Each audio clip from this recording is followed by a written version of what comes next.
Welcome to Pete and Hannah's Watchlist. I'm your host, Pete Mitchell. I'm here with my great co-host, Hannah. Hello, people. Hannah, we're here today for AFI Top 100 10-Year Revisited. Movie number 77, All the President's Men. But before we begin, let us tell the viewers and the listeners what they should do. Pretty please leave a like and subscribe to our channels. Leave a comment down below, any of your feedback. Maybe your favorite movie so far on this list. You know, tell us, good or bad. Hit the notification button and you'll get great content like this one, including movie news, where we talked about your favorite fictional band. We did our What's Next, the show where we help you figure out what to watch next, and we looked at The Fall Guy? No. Boy Kills World. Yes. I'm on Fall Guy on the brain. You missed the Fall Guy already. Fall Guy on the brain. And we went up regular programming. Looked at the new show for Liz Vales, The Vow, where she talks in a funny English accent for the whole episode. Great times. But we're here today for the AFI Top 100 10-Year Revisited. We're up to movie number 77. Yeah. And it is All the President's Men, released in April 7th, 1976. It goes for 2 hours and 18 minutes, and we watched it on Netflix in Australia. Mm-hmm. It's a Warner Brothers movie, and I had seen it many times before. It's one of my favourites. Hannah, this is the first time you had seen it. Yes. What are your thoughts? My thoughts are, wow. Yeah. I not seen it. I think I've heard of it from you. And I was like, huh. And this does reference a lot of other movies and shows. Yeah, for sure. So the elevator pitch for this movie: two reporters hunt down a story that is connected to the president. Yep. Make a studio. Warner Brothers run in 1976. Logan's Run, which is a famous sci-fi movie. The Enforcer, starring Clint Eastwood. Outlaw of Josie Wales, starring Clint Eastwood. And A Star Is Born. The Barbra Streisand, Chris Christopherson. Yeah. Fourth highest ranked box office hit of that year. Oh, wow. Story behind this movie: it's based on the book, on the reporting of Bob Woodward and Carl Bernstein when they worked on the Watergate scandal, and they worked for the Washington Post. Yes. Bob Woodward still works for the Washington Post. Carl Bernstein is just a freelance guy, sometimes contributor on CNN. Unlike the book, the film only covers 7 months of the Watergate scandal, from the time of the break-in of the Nixon's till Nixon's second inauguration. The film introduces the catchphrase "Follow the money," which did not appear in the book or the Watergate documentation. Robert Redford bought the rights in 1974. Yes. He also told Woodward and Bernstein, while they were doing these stories, take notes about how you report this, because you'll come back to this and it'll become a book and it'll become a movie. Wow. Yeah. Okay. So he bought the rights for about $470,000, which is about $3 million in days of money. So not cheap. That's not cheap. And then he hired William Goldman, who's a famous screenwriter who worked on Butch Cassidy and the Sundance Kid. Oh, okay, yeah. And he got him to write the script. Goldman wrote that Woodward was really helpful. Bernstein not so. And the reason why Bernstein wasn't, because he was dating a famous writer at the time called Nora Ephron, who wrote When Harry Met Sally. Yeah! Wow! And they were writing a script. Oh. And so they wanted their script to be used. Oh, so which made Bernstein to be sort of like a hero. Oh, okay. So Goldman turns up one day and they've got the script and no one's really happy with his script. And he turns up and he goes, he thought they were just going to talk about the script, but actually what they were meeting about was Bernstein and Nora Ephron's script. And Goldman goes, you guys are jerks, and just walks out. So it ends up, a lot of people said, they used the script. That they didn't. They didn't use Bernstein's script at all. They one scene, the scene where it makes Bernstein look really cool. So they used that bit. It was also said that Redford and Pakula rewrote the script, but that was turned out to be later false. There was a lot of ad libs in this, and Yep. and so they credit themselves for writing the script. That's bad. Okay. A reason why there was all these like people crediting themselves for this script and stuff like that is because Goldman was a famous screenwriter. He's also a famous critic as well, and he won the Academy Award for this. So everyone was trying to take credit for it. Yeah, of course. Especially when it's a journalism movie like this. Yeah. So Goldman and like Redford were really good friends before this, but after this movie, not. There seems to be a lot on this list like that. Doing this series, yeah, like there seems great to be... friends, and now they're not. After one epic movie, they just fall apart. I know, right? Warner Brothers only committed to this movie if Redford was going to be the star, because originally Redford wasn't going to be the star. He just wanted to produce it. Yeah, because Redford worked on a movie called The Candidate, so he'd done a political movie before, but then, to get the movie made, so he becomes a star. So then he needed some guy with heft. So he went to for Bernstein, he went to Al Pacino first. Wow. It fell through, but then he went to Hoffman, and it turned out well because Hoffman really fit the part of Bernstein. Oh yeah. Redford's first and only choice for director. There was some rumors that he wanted like a English director, but he really wanted Alan J. Bakula. He liked what he had done in the past. He'd done like Parallax View. We've already talked about Alan J. Bakula because he was the director of Sophie's Choice. Oh yes, I know. I do like that.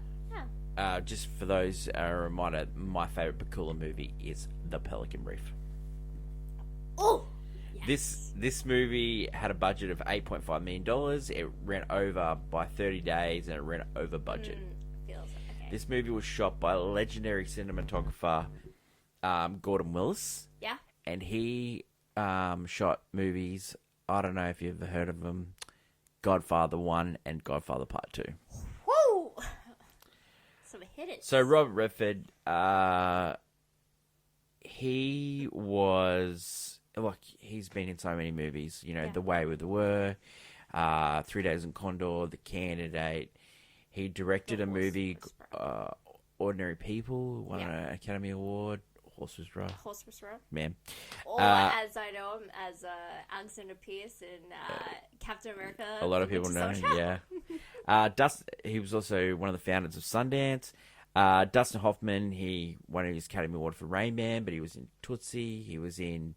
The Marathon Man, heaps of movies. The Graduate, yeah.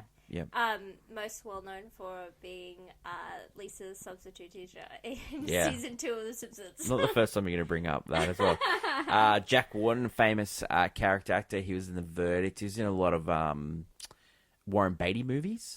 He's also in The Wackiest Ship in the Navy. He's also come up on this before as well. 12 Angry Men. Yes. Martin Paul Simon's also came up with this movie. He was in 12 Angry Men as well. Jason Robards, who has won multiple Academy Awards, did it 2 years in a row for Best Supporting Actor. This one. And then Julia.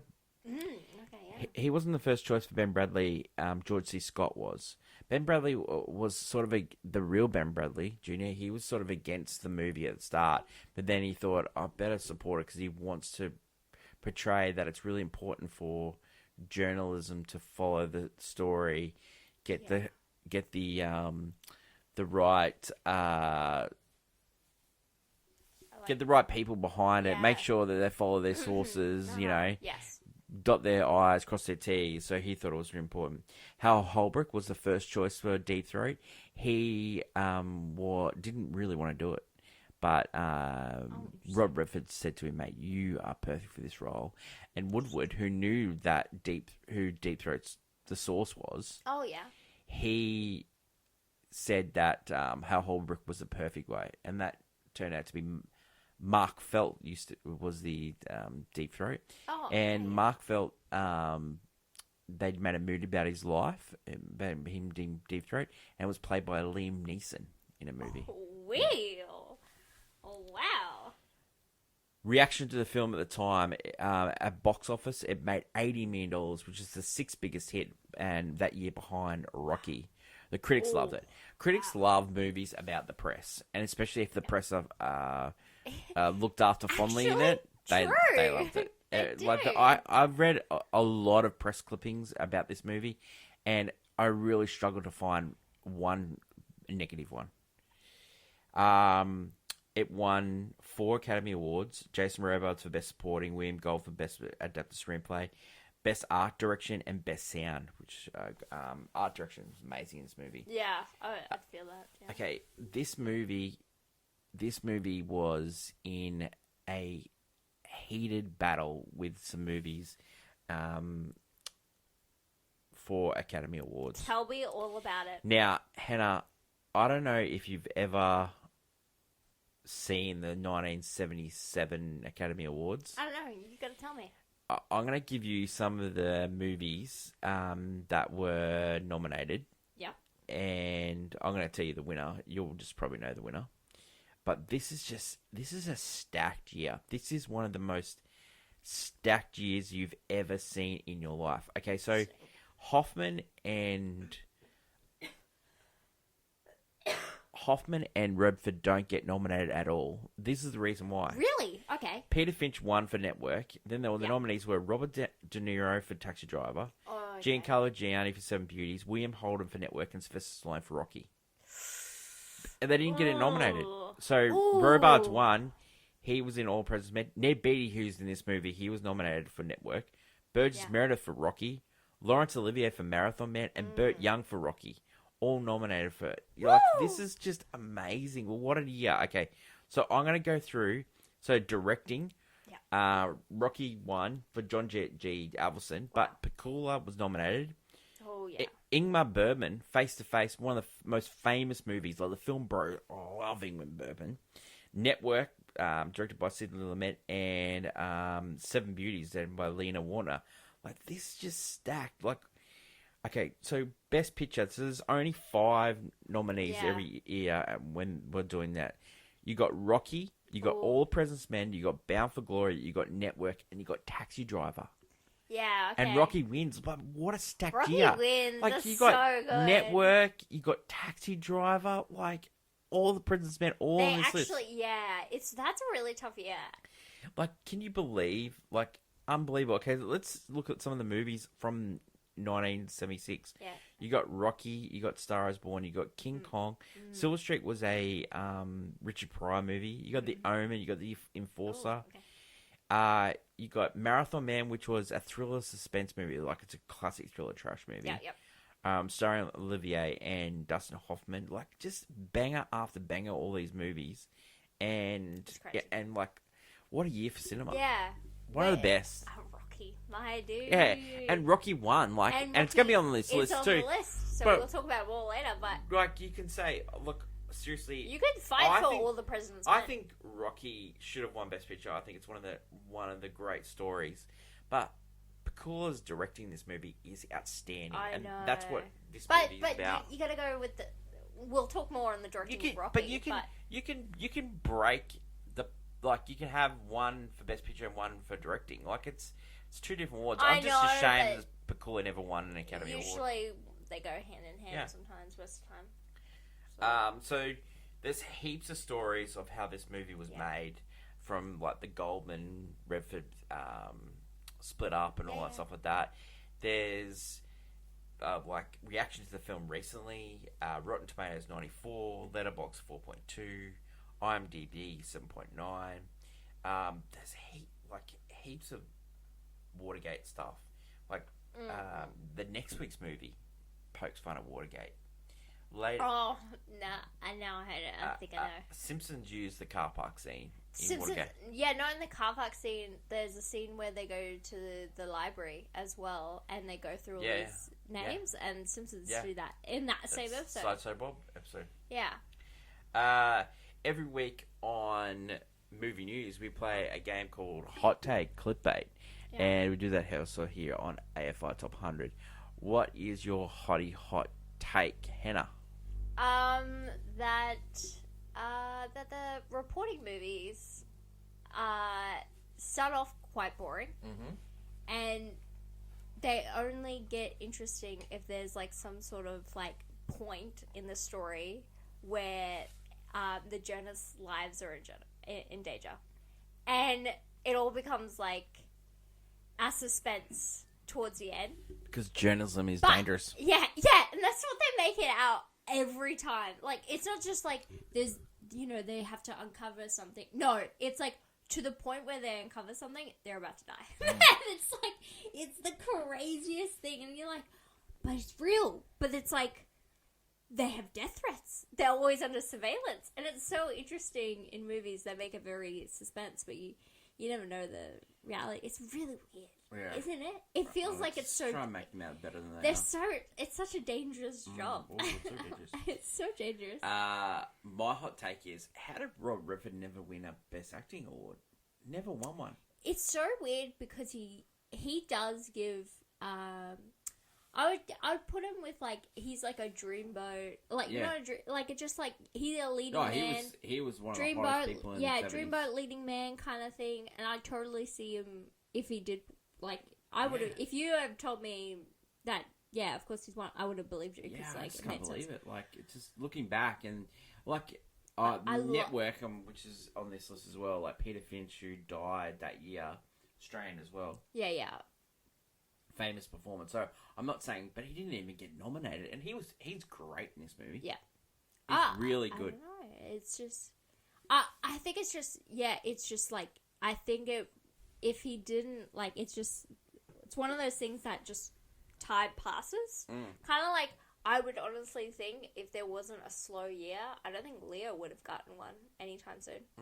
Because he got one for The Revenant, and he's done better work than The Revenant. I like it. Your point of view it's that a thing, Redford and DiCaprio. It's that thing of like there've been many famous moments in their career they could have gotten one. Yeah. Like Leo's done some of the biggest roles. Well, the Way We Were and Titanic, both romantic movies. Yeah, and we're stuff talking. like We're talking romantic tragedies, and so there's points in Leo's career, and it wasn't until honestly late stages, really. I mean, he could still keep going. He'll be like a De Niro. 50s, he'll be a De Niro. He'll go on for ages. But in a sense, that it's taken too long in his career to receive one, and I think Redford it just passed by. It was just there was never that opportunity for him to get one. He was just doing his job. And sometimes he got one for directing for Ordinary People. So. That's great. Yeah, good on him. I think acting wise, he definitely deserved one, but it's a depressing movie. Sometimes that happens. Okay, so let's go to Peter and Hannah reviews, and we start with scene breakdown. Yeah. So the movie starts with a close up of a typewriter. The furious volley of a typewriter hammers striking the paper in the opening scenes was created by layering sounds of gunshots and whiplashes over actual sounds of typewriting, accentuating the film's theme of words as weapons. Wow. This is also why the closing scene has a teletypewriter printing the headlines with the sound of a cannon fire from the 21-gun salute from the second inaugural in the background. They say the pen is truly mightier than the sword. Then we get stock footage of the State of the Union, and then we get the breaking of the Watergate. The actual guard that was on the walkie-talkie, he was the guard that was there the night. He got sacked a couple of days later. Oh. And so he was the actual guard. Oh. Woodward was called by the Metro editor to cover the arraignment. And then we get Bernstein introduced, and he's trying to get in on a story. Like, he's always trying to get onto a story. Yeah. Then you get the courtroom scene where Woodford is going for facts while Bernstein is back in the office, like, pushing theories of the CIA involvement. Woodward is chasing down the story and finds out there's links from the burglars to the White House. And it just unfolds on him. And this is where you're getting great reporting, and you just get constantly just... this looks like the story's going to get taken off Woodward. But Harry Rosenfeld, who's the Metro editor, and who's also fighting for his sort of like bit of the paper, played by Jack Warden, he fights for him and he fights for Bernstein. I just love when they're talking around the table, like the editors. I just love watching the office politics. Like, that's cute. it's just, it is cute. It's cute. It's cute in a way. So while this is happening, Woodward's like typing, and then he sees Bernstein keep stealing the papers. And so what Bernstein's doing, he's polishing, but he's sneakily doing it. And Woodward goes to him and goes, "What are you doing?" And he reads it and goes, "I don't mind what you're doing, like you're polishing it, but it's the way you did it. You did it sneakily, you know." So it's just pointing out that Woodward's sort of like the clean cut guy, and Bernstein's like the chain smoking, like dodginess. Bernstein He's been on the follows. job for a long time. Bernstein follows the Hunt side of the story because it turns out Hunt, by just making a couple of phone calls, Woodward finds out that he's ex-CIA. Then you get the shot of like them in the Library of Congress, and that pans back out. Yeah, into, because like, they need to see these books that were checked out. Yeah, and it's so good. So they're just showing that they're actually in the maze at the moment. They're trying to find their way out. It's so good. Yeah. Then we get Ben Bradley being introduced, and played by the great Jason Robards. Yep.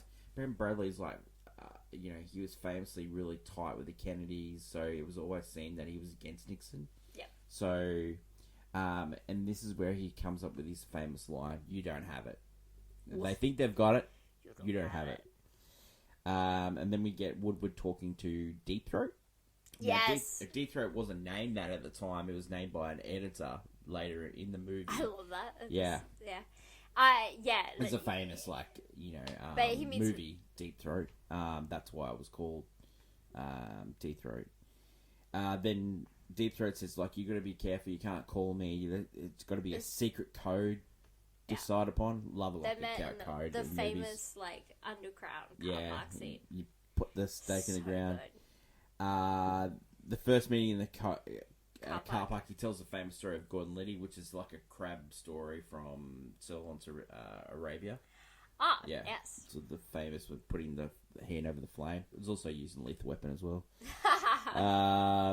Deep Throat said to Woodward, "I'm not going to give you anything of the story. I'll just guide you in the right way." And he just tells him, follow the John Mitchell lead. Shout out to John Mitchell, who's also our father.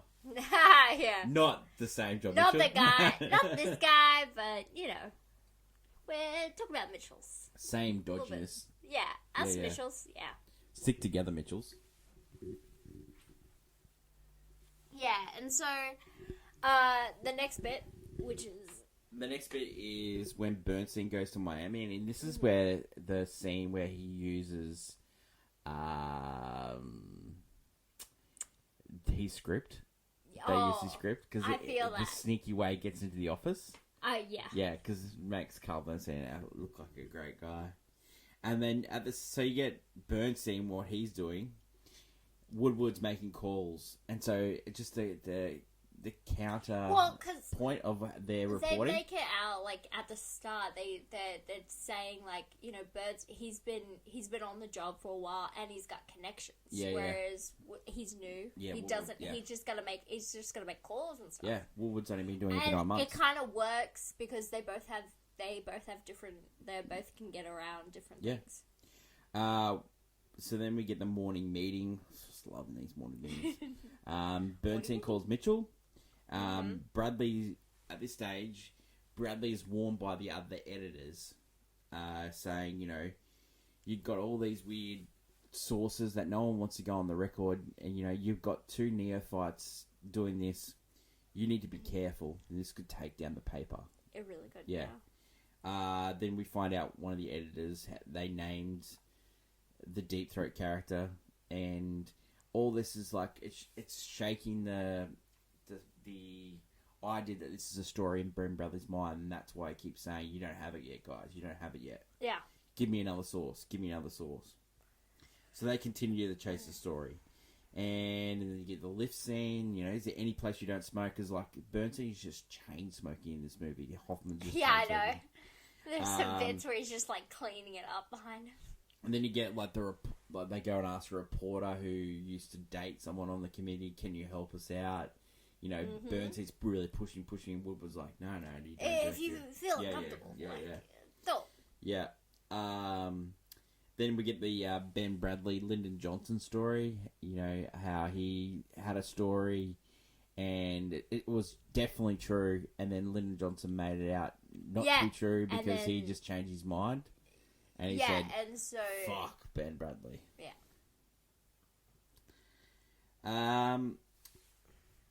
we get the rat effing the double cross infiltrating Democrats, and when he talks to Deep Throat, this is what people do, and this is we call it the double cross. And they were basically hung out to dry. Yeah, the reporters. So yeah, this is what happens. Then it looks like there's something following Woodward.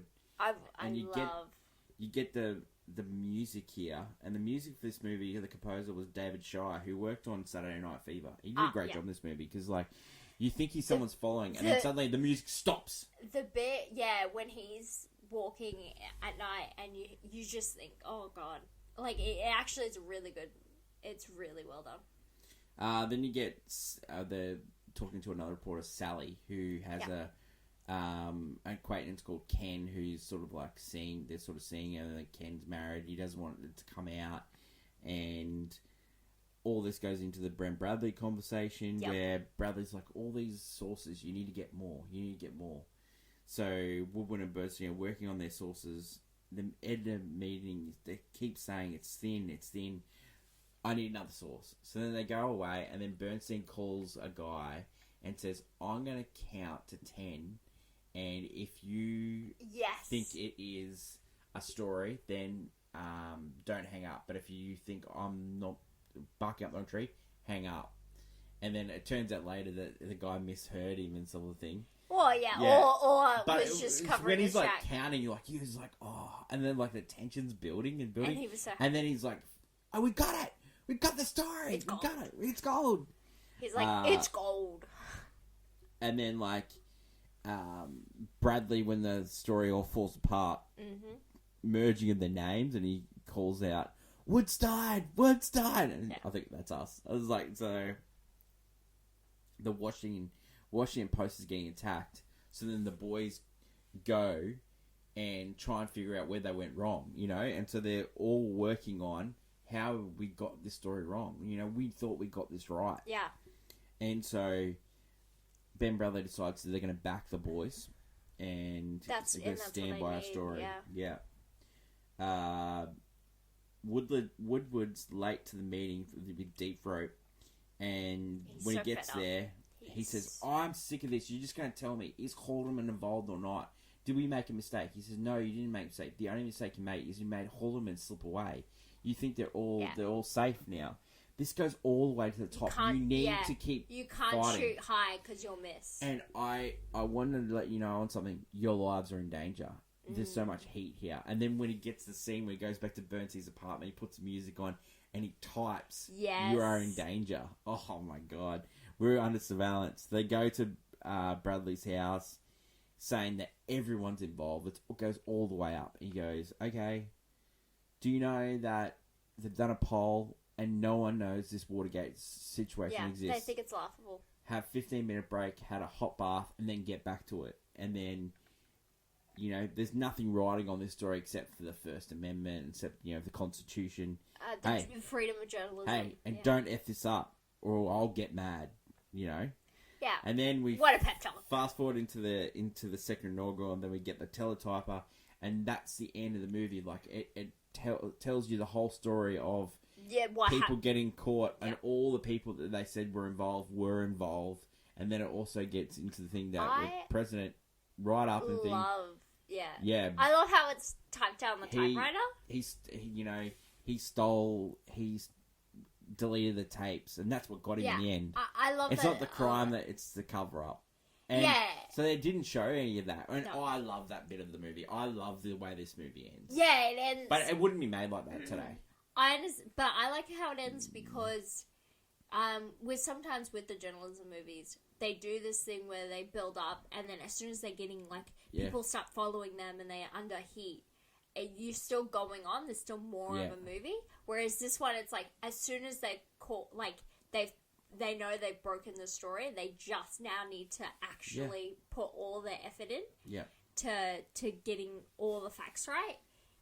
That's where it perfectly ends. It's really well done. I like that they use the typewriter, even though it's a little bit hard to read. They use the typewriter at the end to do all the facts. Yeah. Just because usually nowadays it would just be black screen, Yeah. words on screen. Well, and it's done. also in the background is like the second inaugural's going on, so like Nixon got away with like stealing the information from the Democrats, but in the end he got caught because he's covered up. It's crazy how turnaround this movie is because it's not that long. It's 4 years.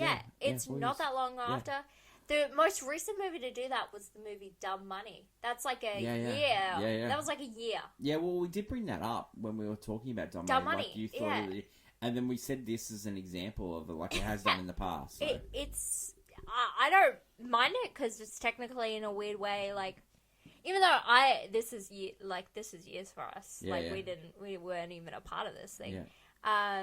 It's good that it is close because I guess you're gonna get most of the facts, if not the vibe, right? Because when you do it years late, like years and years down the track, you have no idea. Like most of the people that were involved don't exist, like aren't there around, or don't have as clear as memory. So I like it. Reasons to see this, I think the acting is top notch. The design of the newsroom, like it looks like a newsroom, doesn't it? Cute. It's just so good. Like they filmed this in Burbank, so they didn't even film it in DC because Washington Post itself didn't want anything involved with it. Like Catherine Graham, who later admitted that they should have had something involved with it. She was later portrayed in The Post, starring Meryl Streep. Ah, yes. So yeah, there's some reasons to see for me. The music great. Directing awesome. Love the characters. Mm-hmm. Any reasons to see for you? I honestly I love the atmosphere. I love a good build. Like this movie, what I love about it is it builds up to that moment. Yeah. It builds up to like them. You're like, oh, they're starting out, and it's a little bit, oh yeah. Yeah. And then as soon as they're starting to like edge into the facts, they find the person they need to. It just gets like you're just like so invested. Agreed. It works. I love their snack breaks, their dinner breaks are like them going to Macca's. Yeah. And it's so It's like where we would. It's like, oh my god, just cracked another. I heard this name called out. Macca's time. Reasons not to. If you don't like political thrillers, I guess. I think there's no reason not to do this one. Like no, I don't think there is like a it really is just. I like the fact its pace is also like it's 2 hours 18. It's not the 2 hour 30. Yeah. 3 hour mark. Some of these movies are going. I think it's perfectly paced. I think it's well acted and everything. I can see why like people would want to see the whole story, but for me, it ends at the perfect place. Like it ends where you do know the rest of the story. Yeah, but they broke the story that these guys were dodgy and led all the way to the White House. You don't want to skip the start of it because that's where we're gonna break it. Yeah. So I don't mind where it ends, and I really like where it ends, and then also, it's just it. Like, as a political thriller journalism movie, it's good to be on this list. Yeah. It makes a lot of sense. I don't know where I'd put it, higher or lower. I think if I'd put it somewhere, it'd be higher, but right now, this is the first time it was actually on the list, so I'm really surprised that it wasn't on the original list. But it just depends who's running it, baby. Well, I think it deserves to be on the list. I think it deserves to be higher. I would definitely buy this on Blu-ray. Yeah. I'd definitely watch it again because I watch this all the time. And rating for this one is a banger. A banger. I think. Yeah, it's probably bordering on all-time classic, to be honest. I would say this is definitely a Pete Mitchell classic. Yeah, this is thriller trash. It's political thriller trash. Yeah, love a good political thriller trash. That is it for AFI Top 100. Next week, alluded to it earlier, number 76, Forrest Gump. Yeah, I think when you said it plays on the Watergate, I was like, Don't forget to leave feedback on this episode, good or bad. You can also let us know if you have seen All the President's Men and what your thoughts are on it. Mm-hmm. Thank you to my lovely co-host, Hannah. I'm here. Thank you to everyone for listening or watching. Don't forget to like, follow, and subscribe. Long live cinema. Until next week when we catch up for Laughs Like a Buck's Chocolates. We're going to do that for 30 minutes. It's bye for now. Bye.